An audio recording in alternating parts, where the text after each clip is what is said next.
All right, welcome back to Waste Some Time with Jason Green. I am Jason Green, bringing you brand new interviews right here on YouTube. Make sure you subscribe, become a YouTube member, become a Patreon member, all those great things. They're all in the link down below. Today, we have a great guest, not only a great guest, but a really nice guy.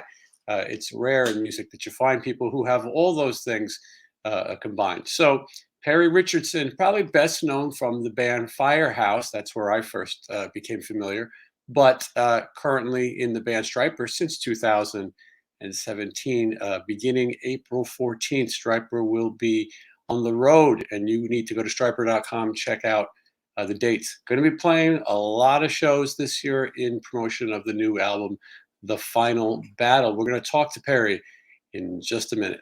Just wanna waste some time with you. Sometimes it seems too good to be true. Nobody out there to waste time with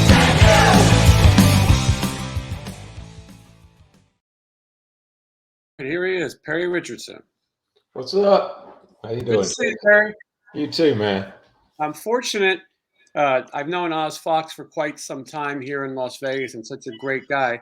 And I'm fortunate that I get to see you guys now on the road pretty often. And always enjoy seeing Stryper, and always enjoy seeing positive, upbeat people. Well, thank you very much. And we try to have a good time, keep a good attitude, and it's working out great with this band. I love all the guys, and we're having a blast.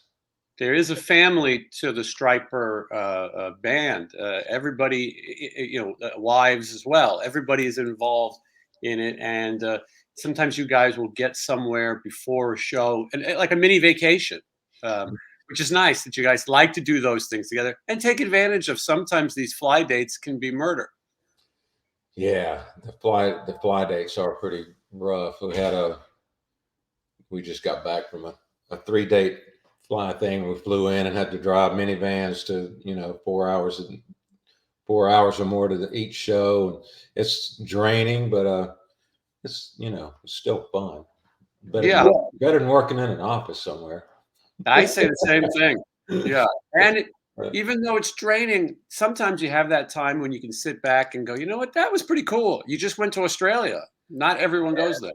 I know that was amazing, man. We had such a good time over there, and New Zealand, and Yeah. it was our first time in New Zealand, and I'd been to Australia once before with Stryper. I'd never been with Firehouse, so we had like 3 tours booked to go over there, and everyone canceled for some reason. So it was the first time I'd been there.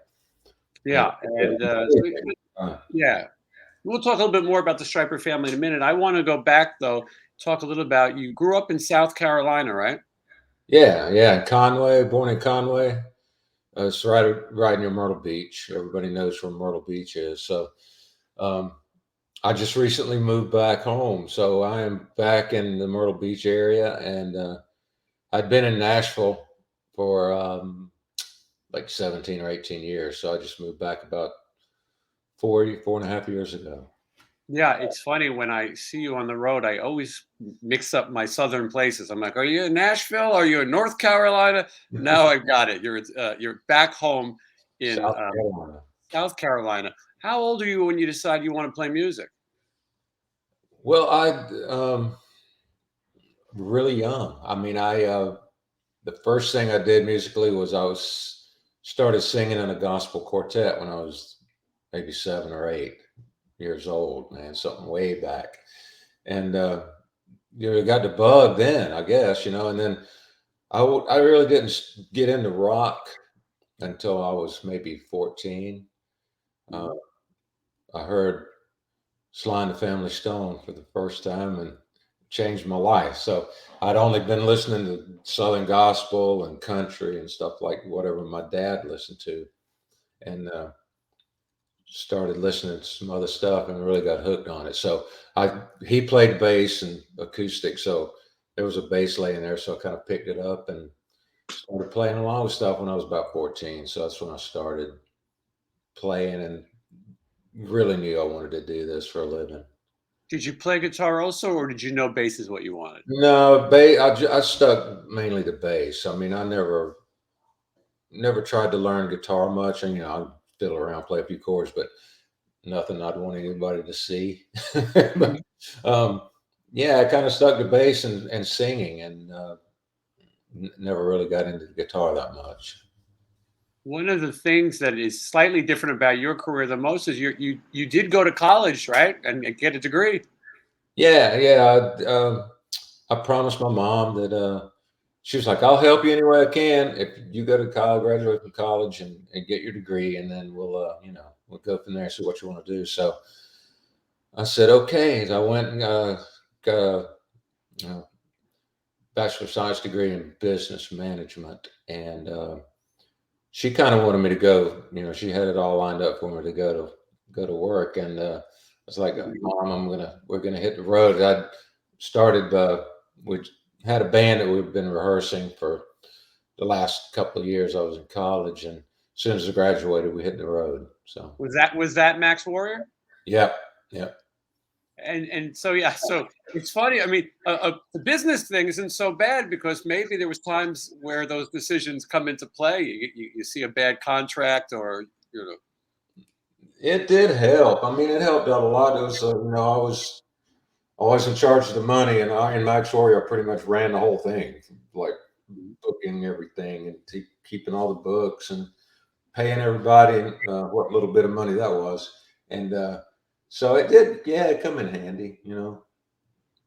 I've heard the story of how you met CJ Snare, singer for Firehouse, later for the first time, and I think it's funny because you met him, but you weren't really aware that you met him. If you could tell us that story. Yeah, it was pretty funny, man. We were at my best friend and I went to a pizza place one night to watch a fight. A boxing match was on. They had they were piping it in, so we were going there to watch the fight, and there was a guy over in the corner playing piano and singing like Billy Joel songs. And we kind of started harassing him, like, "Hey, man, shut up. We're wanting to watch the fight." All in fun. We were laughing back and forth. And he actually came over and started talking to us. And I told him, I said, "Hey, man, you got a pretty good voice. Don't really like your song choices, but you want to, hey, well, I got to start a band up. You want to sing in my band?"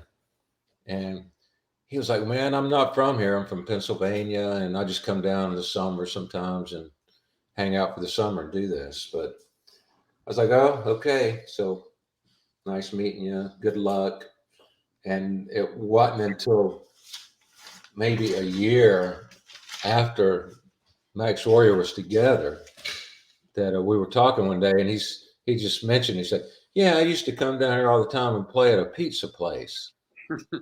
Well, piano, and it hit me like, "Oh my God, you were the guy that we met in the pizza place that night." And he remembered. He's like, "Oh my God," and we both started laughing. It's like, so we never didn't realize we'd met before. It was pretty fun. Small world. Yeah.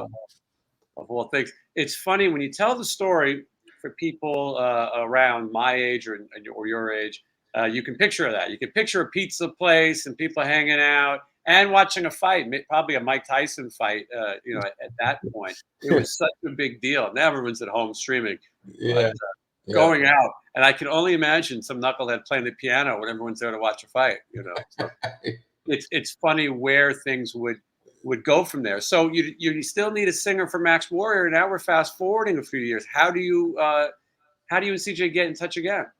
Yeah, he was they had a band up in PA, and he decided to bring that band down to Myrtle Beach because he'd been coming down here and playing. So he brought the band down, and we a guy that they had met.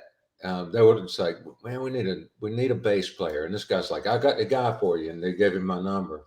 And he called up, and I thought, "Hey, come on out to the house, and we'll check." There's my dogs in the background. Mm-hmm. Hey, Yeah. so they came out and met my mom and dad and sister, and we all hit it off. And so we decided, hey, let's give it a shot. And a couple of the guys, the band didn't stay at those members very long. I got a friend of mine to come in and play guitar, and it went from there. But my dad built us a little rehearsal studio, and we had a great time out there. They lived, actually, my dad had a camper, and all the guys would live in the camper out by the rehearsal place, man. And we, Dedication. yeah, it was, nothing fancy, man. It was bare bones, and they all went out and got little side jobs and would make a little bit of money, and then come back at night and we'd rehearse all night. We did that for like a year before I finally graduated. Yeah, it's funny because I think, no pun intended, a lot of people thought Firehouse was an overnight sensation, uh, and that's not the case. There's a lot of work that goes into this. Also, bands that are getting signed, they're coming out of Los Angeles primarily, and maybe you had a little bit of the East Coast sort of Jersey scene. You guys are doing it differently. So Bill Leverty and Michael Foster, they have a band as well. I believe it's called White Heat, right? Right. Yep. Yep. They were in And Virginia. in Virginia, okay. And so, how do you meet those guys? We passed them on the local circuit. I think we'd done a couple of shows with them, and was really impressed with Bill and Michael. I mean, Michael was a powerhouse drummer, and Bill was amazing. And it just happens that, like, when Max Warrior broke up, which was like in '86, I went to play. I played with Nantucket, this band out in North Carolina. Played with them for a couple of years, and CJ went and did his thing, doing solo stuff, and started writing. And he decided to get in touch with Bill and Michael and put this thing together. So he called me up. It was like, "We're going to do this. I need you in Charlotte. He was living in Charlotte, and they were in Richmond. And I was in Myrtle Beach, so we all kind of met in the middle in Charlotte. Got a band house, and just started writing every day, practicing every day, and that's how it all started. So that was in '88. How And soon does the name become Firehouse? not until we actually got signed, but when Epic signed us, we'd been having meetings with them. We were going into New York, and we couldn't decide on a name. White Heat was taken, I think, by somebody, and wanted us to buy the name from them. We were like, we don't really care about that name, so we couldn't think of another one. We were, just going over everything, and everything was, nobody could agree on it. And we were going into New York one day for a meeting at Sony, and our A&R guy called us on the way in. He's like, "You guys got a name yet?" Like, no. He said, "Have a name by the time you get to this office, or we're going to name you." And I was like, "Well, what are you going to name us?" He's like, "Well, we're batting around a few, but my favorite is Daddy's Girl." Whoa. Yeah. So I was like, I knew it was going to be rough. That's really rough. it's Yeah. like the next name that comes out of anybody's mouth is going to be it. And Michael said, "Hey, how about Firehouse?" Firehouse it is. So, And as they say, the rest would be history. We're looking at the debut album from Firehouse. yeah, I grew up in New York City. I remember being in a Sam Goody music store. Don't look for it; it's not there anymore. And but they would play records, and you could walk around the store and do your shopping and hear music. And I remember hearing it was the guitar that caught me first, and thinking, "Wow, this is pretty good." And it didn't happen overnight. And so when I was hearing some of these songs, and I had Bill on the show, some of the songs like "Don't Walk Away" and some of these were a little bit heavier, and and Overnight Sensation. And I really thought there was something here. I was probably the right age, right time. A lot of people had bands. I wasn't old enough to hear certain bands. So when in '89, '90, I was hearing bands for myself and going, "Wow, I want to listen to more of this." And it was for me and for a lot of people fun to see Firehouse start to take off. yeah. It I was. hope it did. It was. It was an amazing time, and I know it was a little. It was a little late, when it came down. When the grunge scene hit, it kind of put a halt to everything. If we could have hit a couple of years earlier, I'm sure it would have been a lot bigger. But dude, I can't complain. It ended up being great. We, you know, sold like, I think ended up selling like 7 million albums worldwide, and, you know, gold albums in 13, 14 different countries. And it was, you know, we were, You're winning American Music Awards, and you're on Regis and Kathy Lee. I mean, this was, it was the push was there, which is great. And you were getting on tours. I think a lot of people remember the Blood, Sweat, and Beers tour with you guys, Trickster and Warrant. That was a famous tour because someone made a pay-per-view of it, just like the Tyson fight. You know, there was a pay-per-view, and everyone sort of remembered it. And I think, for me, I was like, I think people are going to get to see that Firehouse has more to offer, because, of course, there's people who go, "Oh my God, it's just the love of a lifetime."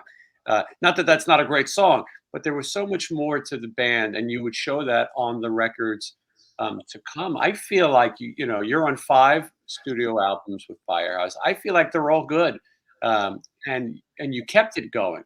One of the things I talked to Bill about was that Firehouse pulled an interesting move. When grunge was hitting, Firehouse was getting bigger overseas. Not many people figured it out or were accepted, because you guys play the right kind of music to get accepted in these other countries. I knew people told me, "Oh, that's the Firehouse is the wedding band. You know, if you get married, you got to have a Firehouse song." yeah. And so maybe in America things started to change. You guys were working. Yeah, when I mean, well, I think we were like one of the last bands of our genre to have a top 40 hit at Billboard. I mean, that was in 94, 95, and which was, you know, grunge hit in 91, 92. So it Is was, that When I Look in Your Eyes? Is that the song at that time? no, it was what song was that? It was on the third album. Oh, I right. Live My Life for You. That's right.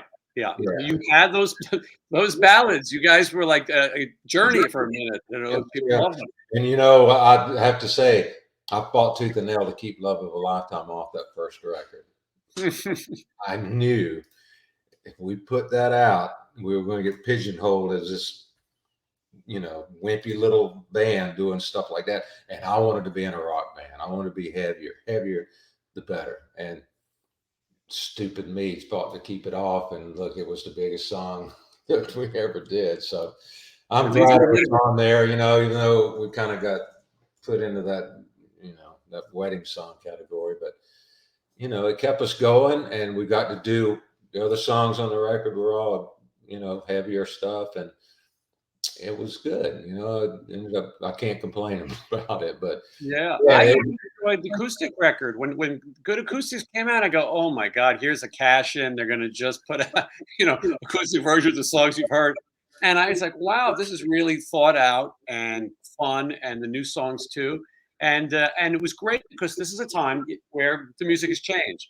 I don't even think grunge even mattered anymore, but you guys kept with it, and for your fans and your fan base, and of course for people overseas, you kept it going for quite some time, all the way up until live album in 1999.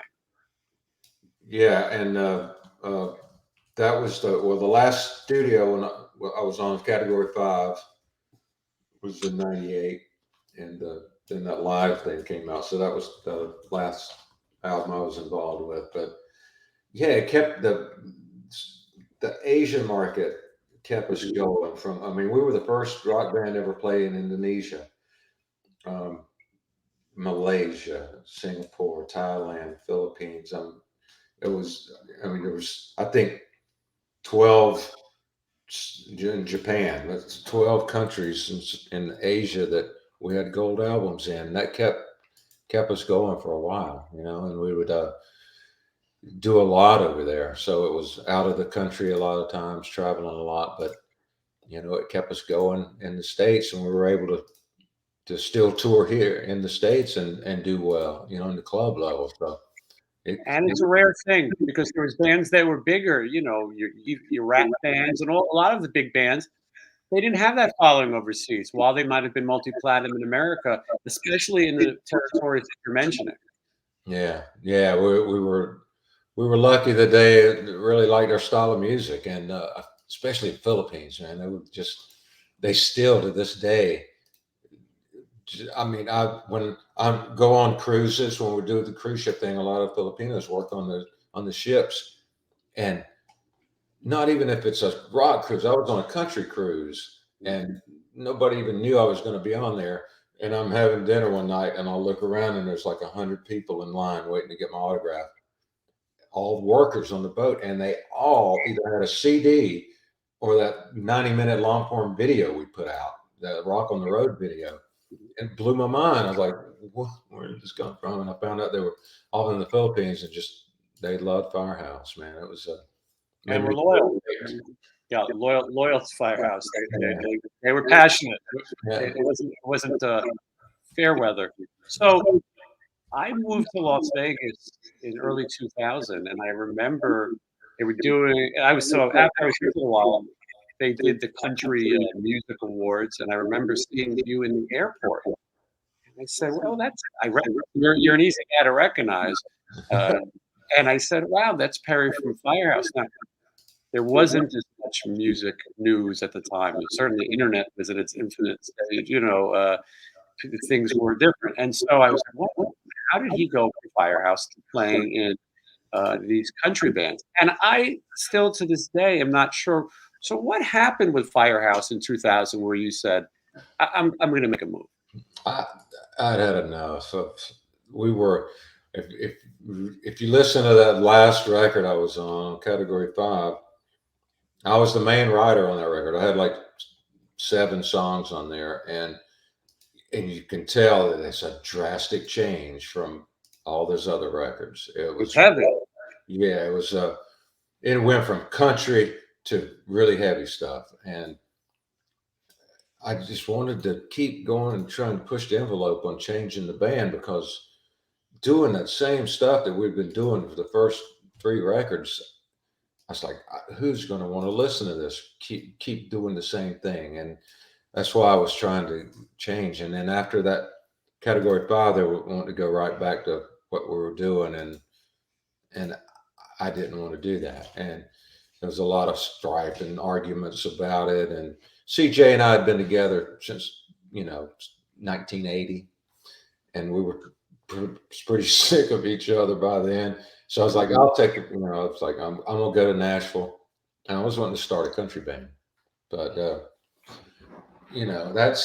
that's how my mind was working on the reason I left and all that. But a buddy of mine was playing with a country guy, and he's like, called me up one day. He's like, I just moved to town, so I wasn't doing anything yet. He's like, our monitor guy left last night. We got a gig tonight. Can you come run monitors for us? I was like, yeah, I don't know. I've never run monitors. It's like, you can do it. So you're a multi-platinum monitor guy all of a sudden. Yeah. So I started running. I went and ran monitors for them, and they're like, "We're going to find somebody in like a week or two. Just can you do it until we find somebody?" And I was there for 3 months, still doing it, and they had me. I was singing background vocals while I was running monitors for them. Right? So one day, the bass player had to go to a wedding or something and didn't give him any notice. They couldn't find anybody, and Craig's like, "I guess we're going to have to cancel the shows." I was like, "Well, I play bass. I could probably follow along enough to get by." He's like, "You play bass?" It's like, yeah. He didn't have a clue anything about rock or who Firehouse was or anything. So I got up that night and just played, as well as I could. And he freaked out and loved it. He's like, "That felt so good and so different. I want you to play bass for me." I was like, "Okay, so I'll do that till I can get a band going." I played with them for like 14 years. Harry, they call that it's a sports analogy, but they call that the Wally Pip. Somebody sits out and somebody else comes in and does a great job. And the reason it's called Wally Pip is he played for the New York Yankees, and he decided to take a day off, and a guy named Lou Gehrig went in, who went on to be the Iron Man and never miss another game. So sometimes you got to be careful. For all musicians watching, be careful when you take those vacation days. Yeah. There might be a monitor guy who just happens to have a talent of his own. Yeah, it was funny. We had such a good time. I was like, I was playing with my best friend, and all the guys in the band were great to be around. So I was like, yeah, I was having a good time, and went on and played with him for like 14 years or so until Trace Adkins one day asked me to go play with him, and it was like double the money and double the crowds and all. I was like, couldn't turn it down, so I went and did that, and a couple of years of that, I couldn't take that one anymore, and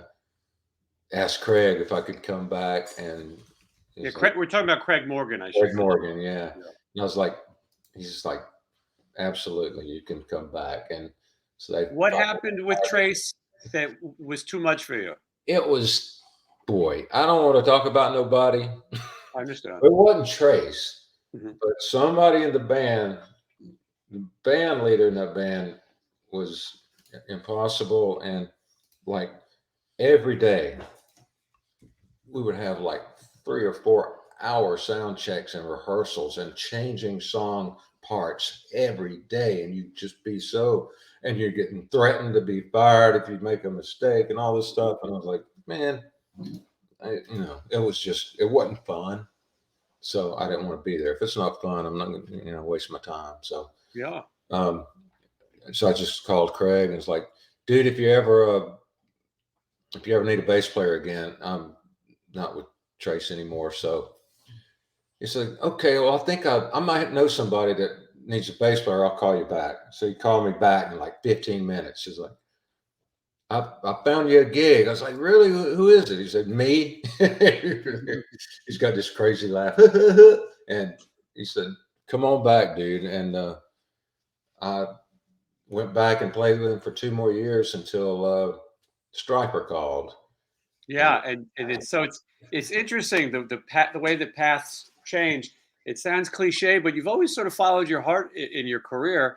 And I'm sure there's sometimes where you go, "Did I screw up? I'm going to leave this. I don't want to do that. I'm going to." But it seems that things have fallen into place. Stryper, talk a little bit about that's 2017, I believe.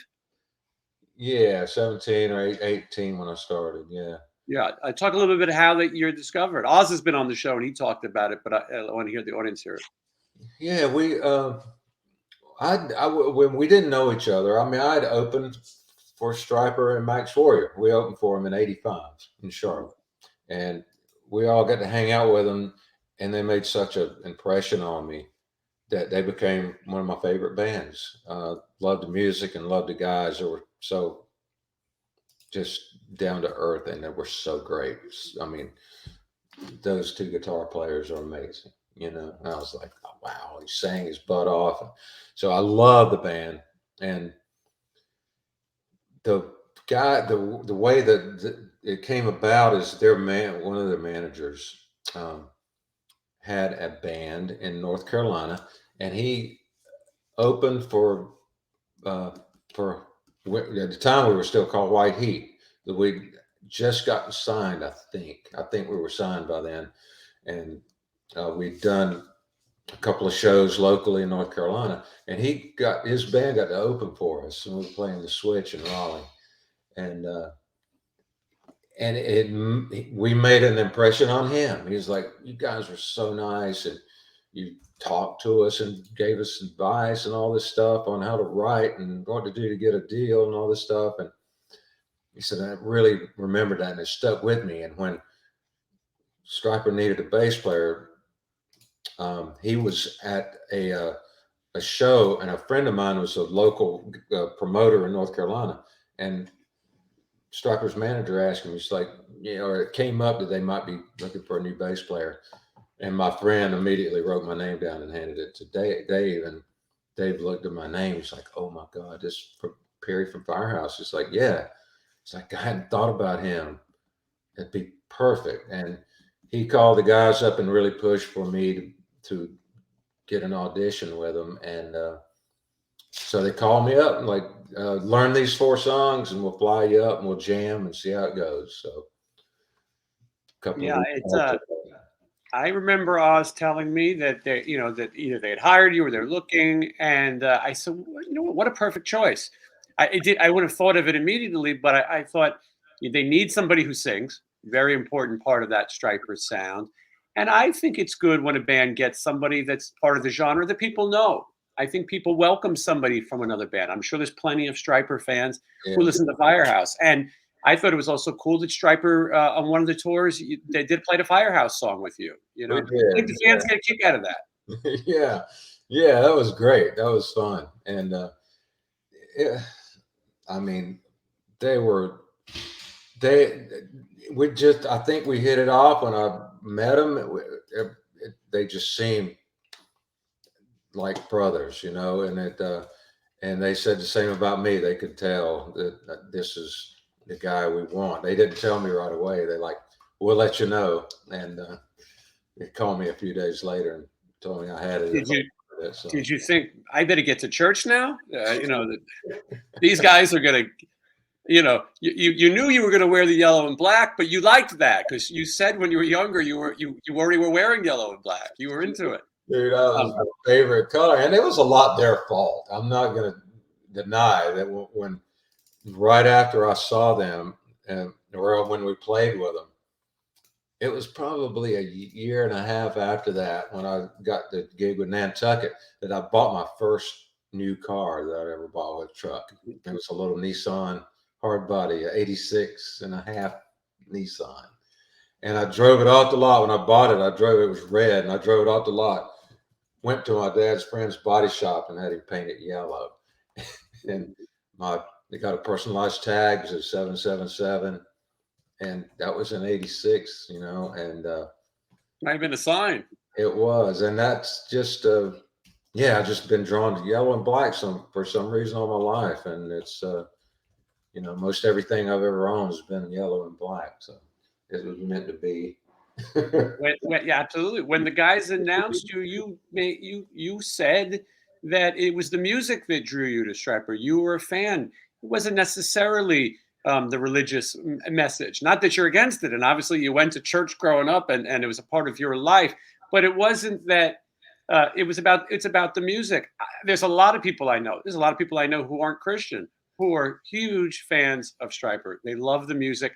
I think Stryper continuously puts out good records that are heavy. Michael Sweet. I asked Oz, "What's the secret?" He said, "Michael Sweet can just crank out Stryper songs. He knows how to do it, and he does it fast. And they're good, and they grow. And the Stryper team that I talked about earlier, everybody is working to make it better. I will tell you, other bands I've worked with, I said, look how Stryper does it, because there was a lot of things like VIP meet and greets that Stryper did really well, and did it earlier than a lot of people. And I think that giving the fans what they want, I feel like that Stryper the band does that. And I feel like you're the first bass player other than Tim that really is a part of the band.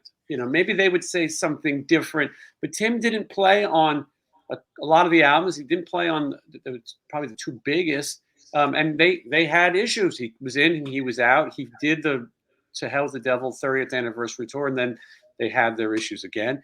And the record "Goddamn Evil," they had a different bass player, and then you would go out and tour on that record. Is that right? That's right. Yeah. Yeah. They were recording that record when they hired me. But I was still playing with Craig, and I couldn't just walk away from him. Mhm. I told him I need to at least give him 2 or 3 weeks notice to find somebody. And they had already started recording. They were almost done. And I think the bass tracks were done by then anyway. And it would been a pain for me to go back in and re-record everything. So we just left it as is. And I just toured on that record. So, yeah, it wasn't until, the next record where I got to play with them, and that was amazing. It was a Yeah. great experience. Even the Devil Believes. I love the titles. They're great titles. Yeah, But yeah, so that would be the first record that you play with them, and they have a strange way of doing it. Where did you go to record? yeah. We were up in Massachusetts. Uh, where it was out in the middle of nowhere. What's the name of the town that's in? Plymouth. No, the studio. Oh. I forget the name of the town. Gosh. Anyway, small town, and there's an old, really old house was built back in the 1800s. It's gigantic, and Paul, the owner of the studio, bought this house, and behind the house was a big horse stable, like a big stone horse stable. So he turned that into a studio with an apartment above it, and the house has like 7 or 8 bedrooms. So we just all stay there. Paul, yeah, it's in Longmeadow, Okay. Massachusetts, and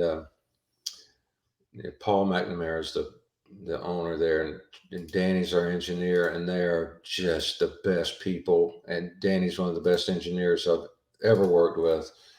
And but we all get to stay in the house, and Paul will cook us lunch and dinner, and we just walk out the back 100 yards away is the studio, and it's a fabulous environment. You know, love it. And a refreshing way to make records in some ways. You know, nowadays you could have people flying in parts, and you don't even have to be in the same room. I don't think you get the same vibe doing it that way. Yeah, Um, and you yeah, guys are yeah. a family when you do it. You know, you're all together, and there's less distractions. Yeah, well, and we like to, you know, we don't have the songs put together totally before we get there. Michael will send us tapes of he's got a drum machine and doing some guitar stuff, you know, and we'll listen to that. But we don't work on putting the songs together and all that until we all get together. So we'll get there for 2 weeks before we start recording, just all day, just bashing out these songs and getting that right. And so by the time you get to start recording, everything's fresh in your mind, and we're right there, and everybody got to work on it and putting their 2 cents worth on this and that, and it makes you feel more involved, you know. And it would be different if they just mailed you a CD, learn this, and they were going to record it just like that. That's not the way it goes. So everybody has their input, and you feel more like a band, and it's Yeah. way better, you know.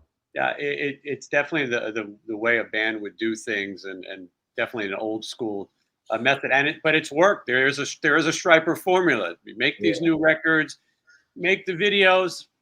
You know, it's not none of these are sort of I'm just going to throw this record out there and move on. No, they're going to play some songs from this record, and we're going to keep going.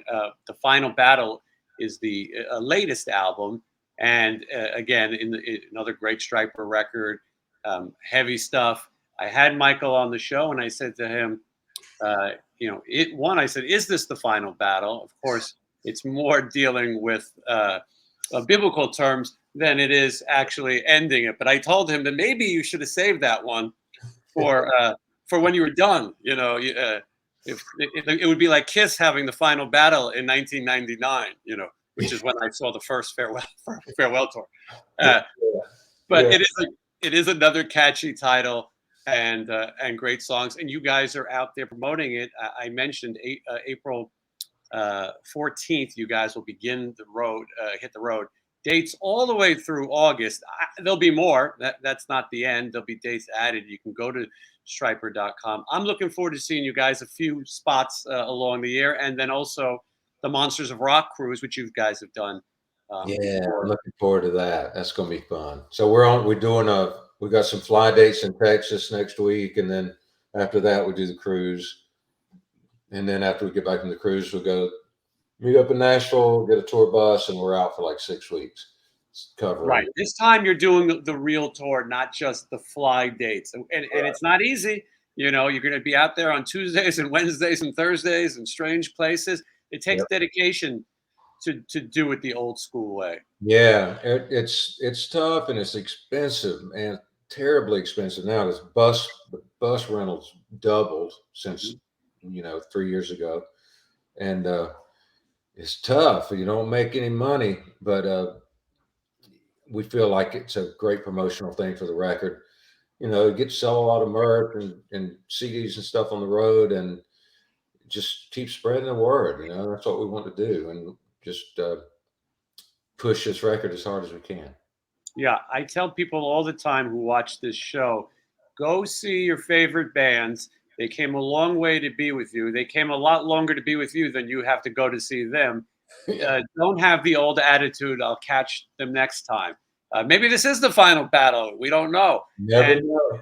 Yeah, and support bands. Buy some merch. Even the bands that you think, well, Stryper, that's a platinum band. Well, you know what? It's a new day, and people are still trying to promote music, trying to stay out on the road to bring you that music. So when you see your favorite bands or bands that you haven't seen in a while, there's my favorite Eddie Trunk phone call was a guy who called up and he said, "What happened to Stryper?" And Eddie Trunk loses his mind. One of the things I enjoy about him is he's so passionate, and he does make the point where you could have picked a busier band.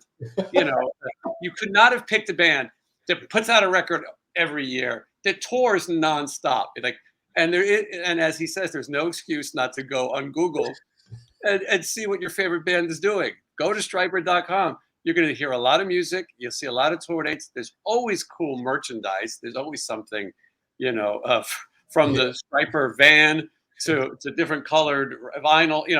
There's always fun stuff. And I know for you, it's got to be fun to be part of that. Yeah, man, it is. It's like a dream getting this because I thought my career was pretty much over after the country thing. I was planning on. I had about had it with all of it, and I was like, I want to move back home and be with my family. There were my sisters here and a bunch of cousins and aunts and uncles and all are still here.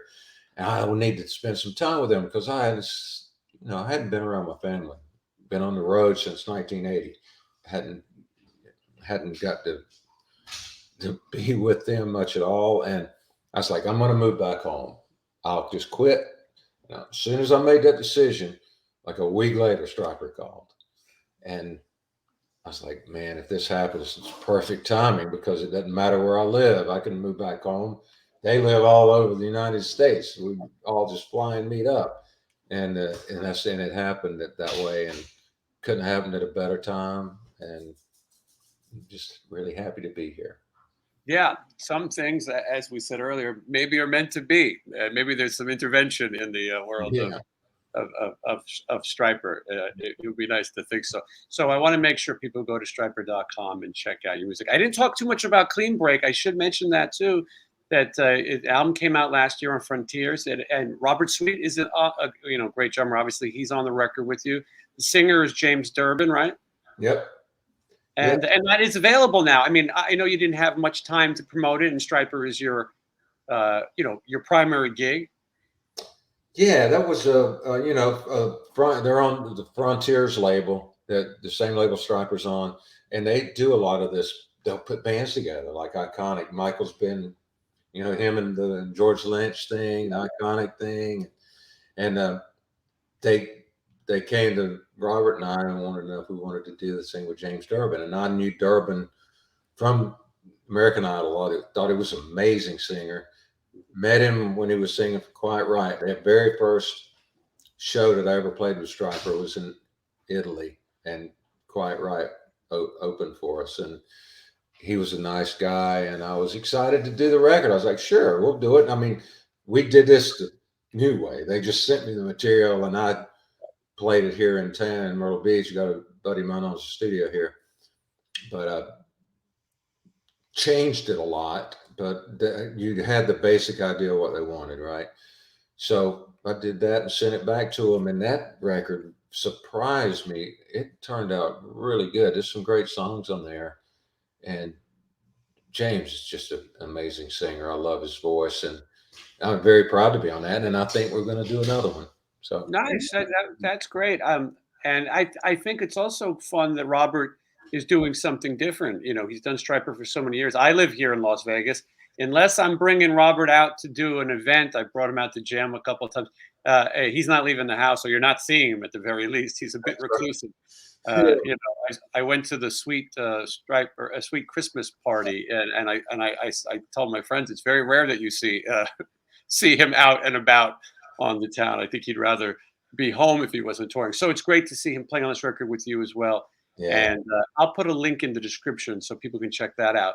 I like that music is so accessible now. I say constantly, we haven't really figured out how to pay artists properly, but you can certainly get music fast. And there's different things to try. There's no excuse not to listen to some new rock. That's right. So, yeah, so we'll you have can that. I mean, you can just go on YouTube and check it out too. You know, if you like it, buy it. Yeah. That's the best way. It's there, and I think it raises the bar. You got to make good music because people know right away. They don't have to get on the bus and travel miles to go buy the Firehouse record like I did. Nowadays, Yeah, it's all a click. different now. It's all a click away. Perry, thank you so much. I know you guys are getting ready to get out on the road, go over all these songs. Stryper is definitely not a phone it in kind of band.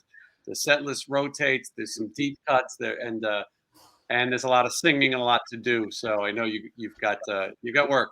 Yeah, it's a lot of work, but it's fun. So I'm not complaining. All right, guys, check out Stryper.com. Check out Stryper on the road. And Perry, I look forward to seeing you soon. All right, brother. Thanks, Jason. Thank you so much. I hope you have a great day, and thank you everyone for watching. All right. Bye.